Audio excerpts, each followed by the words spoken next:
Brother of Rajaram. రాముడికి లక్ష్మణుడు హనుమంతుడని ఇద్దరుంటారు. ఆ ఇద్దరిని కలిపితేనే నేను.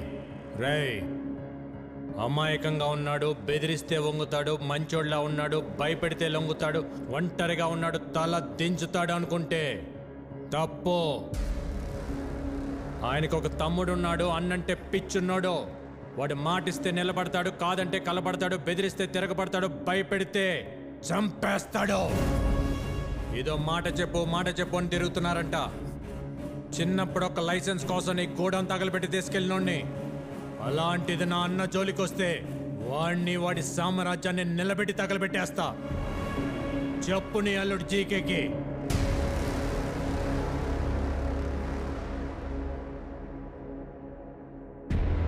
రేయ్, నేను హైవేలో డేంజర్ జోన్ బోర్డు లాంటి వార్నింగ్ ఇచ్చిన తర్వాత కూడా స్పీడ్ తగ్గించకపోతే చావు మిమ్మల్ని వెతుక్కుంటూ వస్తుంది. దాని పేరే విక్కీ.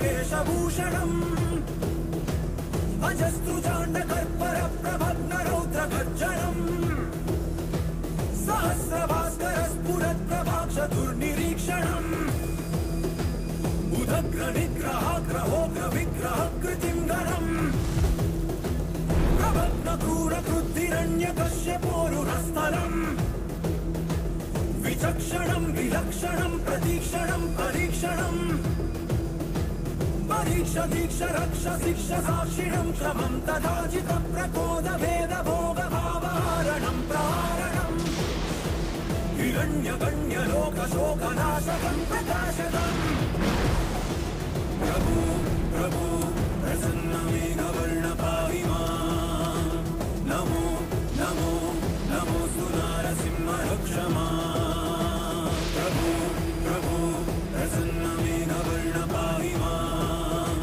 నమో నమో నమోస్తు నారసింహ రక్ష మాం.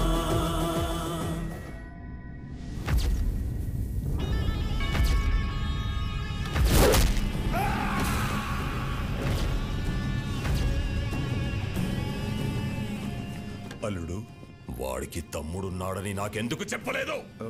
అది మొత్తం ప్లాన్ పాడు చేశాడు.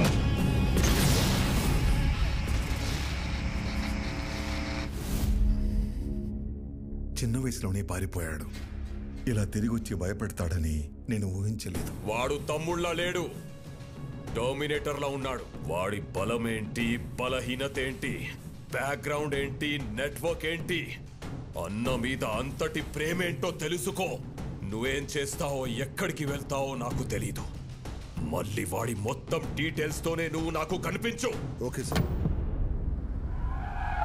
రాజారాం గారు, నీకేది ఏమైంది సార్? అనాథాశ్రమం కేసులో బెయిల్ క్యాన్సిల్ అయ్యే అవకాశం ఉంది. ఒకవేళ అదే గనక జరిగితే మీరు జైలుకి వెళ్లాల్సి వస్తుందేమో. ఏమండి, మీరు ఒకసారి వెళ్ళి జడ్జి గారిని కలిసి రండి. పదం లాయర్ గారు.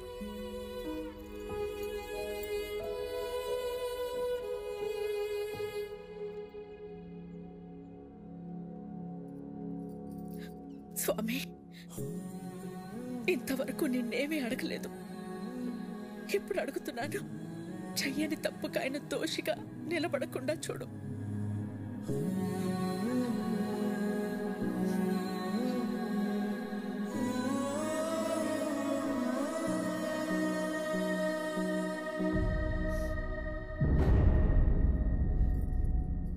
కనపడకుండా కన్నీళ్లు దాచగలవు, కానీ ఆ కళ్ళలో బాధ దాచలేవు. ఏం లేదు విక్కీ. ఇంకా నన్ను దూరం చేయకపోతున్నా. అన్నయ్యకు తమ్ముళ్ళలా కాదు, తల్లి కొడుకులా అడుగుతున్నా. జీకే అన్నయ్య వెనకాల ఎందుకు పడుతున్నాడు? నువ్వు చెప్పకపోతే నా మీద ఒట్టుదినా? ఏం జరిగింది? ఆర్గానిక్ వ్యవసాయం, ఆర్గానిక్ ఫుడ్ ఇంపార్టెన్స్ గురించి ప్రజలకు అర్థమయ్యేలా చెప్పడానికి మీ అన్నయ్య గత 20 సంవత్సరాలుగా చేస్తున్న సేవల్ని గుర్తించి ఇండియన్ ఫుడ్ ఫోరం వాళ్ళు అవార్డుతో సత్కరించారు. సర్వే భవంతు నిరామయః. అందరికీ నమస్కారం. సేంద్రియ వ్యవసాయం గురించి, సాంప్రదాయ ఆహారం గురించి కొత్తగా నేను చేసింది ఏం లేదు. మన ఋషులు ఏనాడో రాసిపెట్టారు. అది మన దేశ సంపద. ఈ రోగాలు మన పచ్చని పొలాల్లో మొదలవుతాయి. ఆధునిక వ్యవసాయంలో మనం వాడుతున్న రసాయనాలు మనలోకే వచ్చి చేరుతున్నాయి. అందుకే మన బాడీలో బ్లడ్తో పాటు డిజీజెస్ కూడా ఓ పార్ట్ అయిపోయాయి. ఈ జనరేషన్ పిల్లలకు ఊబకాయలు, హార్మోనల్ ఇంబ్యాలెన్స్ వీటి వల్లే వస్తున్నాయి. మన ఆడపిల్లలు 10 ఏళ్లకే మెచ్యూర్ అవుతున్నారు. తల్లి అవడానికి ఎన్నో కాంప్లికేషన్స్ని ఎదుర్కొంటున్నారు. మన తల్లి ఆరోగ్యం పాడైతే నెక్స్ట్ జనరేషన్స్ పాడైనట్టే. స్వచ్ఛమైన ఆహారం, మంచి బంధాలు ఈ రెండే మనిషిని కాపాడతాయి. సర్వే జనా సుఖినో భవంతు. రాజారాం గారికి ఇండియన్ ఫుడ్ ఫోరం తరపున the best healthy food award ఇచ్చి సత్కరించుకోవడం మనందరి అదృష్టం. సరిగ్గా అదే సమయంలో ఎక్స్పోర్ట్కే కాదు, ఇండియాలో కూడా మ్యానుఫ్యాక్చర్ చేయకుండా ఉండాలని రికమెండ్ చేస్తున్నాను. మీ అన్నయ్య ఇచ్చిన రిపోర్టు వల్ల జీకే ప్రోడక్ట్స్ కొన్ని బ్యాన్ అయ్యాయి. జీకే బ్రాండ్ నేమ్ మార్చి అవే ప్రోడక్ట్స్ ని మళ్లీ అమ్మడం మొదలు పెట్టాడు. ఒకరోజు మీ అన్నయ్య అరేంజ్ చేసిన ఆర్గానిక్ ఫుడ్ ఎగ్జిబిషన్ లో పాపారావు పర్మిషన్ లేకుండా తన అల్లుడు GK fake food organic stall పెట్టాడు. These are not organic, they chemical products. అసలు ఈ స్టాల్ ఎవరు పెట్టనిచ్చారు? Where is entry pass? Rajaram ఒక్క నిమిషం లేటుగా వచ్చేసరికి అబ్బాబ్బాబ్బా. మేనేజర్ చెప్పొచ్చు కదా, ఇది బయట వాళ్ళది కాదు, మన పాపారావు గారిదని. నీ కల్తీ మారలేదు, నువ్వు మారలేదు. జీకే బ్రాండ్స్ నీలా నాలా కాదు, ఇంటర్నేషనల్. మీ అన్నయ్య జీకే ప్రొడక్ట్స్ లో ఉన్న కల్తీని మీడియా ముందు బయట పెట్టారు. పర్మిట్ చేసిన కెమికల్స్ ని ఎక్కువ మోతాదులో కలుపుతున్నారు. ఈ జీకే ఫుడ్స్ వల్ల ఎంతో మంది జీవితాలు కోల్పోతున్నారు. GK foods are dangerous. Say no to GK foods. Eat food, not chemicals. GK foods are bad. మీ అన్నయ్య ఇచ్చిన స్టేట్మెంట్ వల్ల జీకే షేర్స్ పడిపోయాయి. జీకే గ్రూప్ తో ఇంటర్నేషనల్ కొలాబరేషన్స్ ఆగిపోయాయి. ఎవిడెన్స్ నా దగ్గర ఉన్నాయి అన్న మీ అన్నయ్య మాటతో జీకేలో భయం మొదలైంది. దాంతో పాపారావుని హోటల్ మీదకి పంపించి మీ అన్నయ్యని బెదిరించాడు. భోజనం చేసే వాళ్ళని అర్ధాకలతో లేపడం సంస్కారం కాదని నీకు తెలీదా? చూడు, మర్యాదగా జీకే ఫుడ్స్ గురించి నువ్వు ఇచ్చిన స్టేట్మెంట్ ను మాకొచ్చిన రాంగ్ ఇన్ఫర్మేషన్ వల్ల ఇచ్చానని ఒప్పుకుని మీడియా ముందుకెళ్ళి జీకే ఫుడ్ ఈస్ గుడ్ అని ఒక్క మాట చెప్పేయి. లేకపోతే చాలా కోల్పోతా. నేనెన్ని కోల్పోయినా నీ అల్లుడి విషయాన్ని మంచి ఫుడ్ అని ఎప్పటికీ చెప్పను. జనానికి జీకే విషమమ్ముతున్నాడని నువ్వు బాగానే తెలుసుకున్నావు. కానీ జీకేలో ఎంత విషముందో ముందు ముందు తెలుసుకుంటా. ఆ టైంలోనే జనని పెళ్లి కుదిరింది. ఇంట్లో ఏ శుభకార్యం జరిగినా మన సుఖీభవ హోటల్ నుంచి అనాథాశ్రమానికి భోజనం పంపించడం మా ఆనవాయితీ. అలా పంపించిన భోజనం తిన్న పిల్లలు తీవ్ర అస్వస్థతకి గురయ్యారు. ఎలా జరిగిందో తెలియదు కానీ ఫుడ్ పాయిజనింగ్ జరిగింది. Sister, increase oxygen line. Okay sir.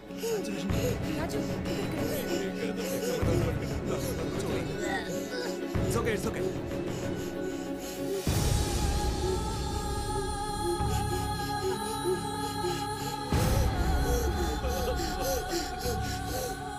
ఆ కారణం చూపించి అధికారులతో కుమ్మక్కై సుఖీభవ హోటల్స్ అన్నిటి మీద రైడ్ చేయించి నకిలీ సరుకులు తనే పెట్టించి సుఖీభవ హోటల్స్ మూతపడేలా చేశాడు. అనాథ పిల్లల అనారోగ్యానికి కారణమయ్యారని మీ అన్నయ్యని అరెస్ట్ చేయించాడు.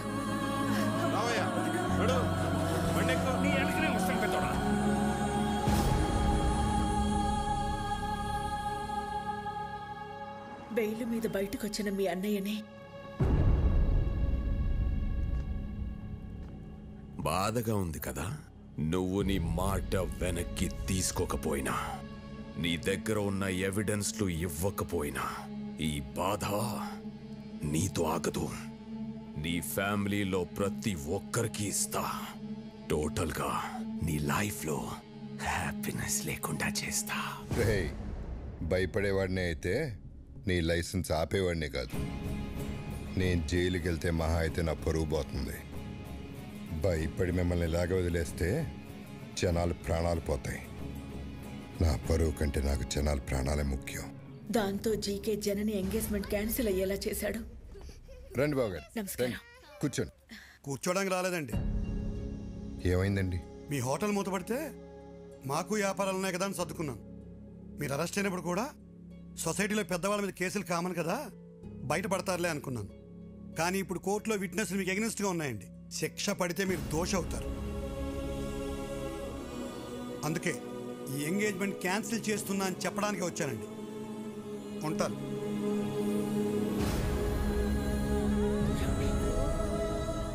అన్యాయంగా వాడు పెట్టిన తప్పుడు కేసుల నుంచి బయటపడడానికి మీ అన్నయ్య ఒంటరి పోరాటం చేస్తున్న టైంలో నువ్వు వచ్చావు.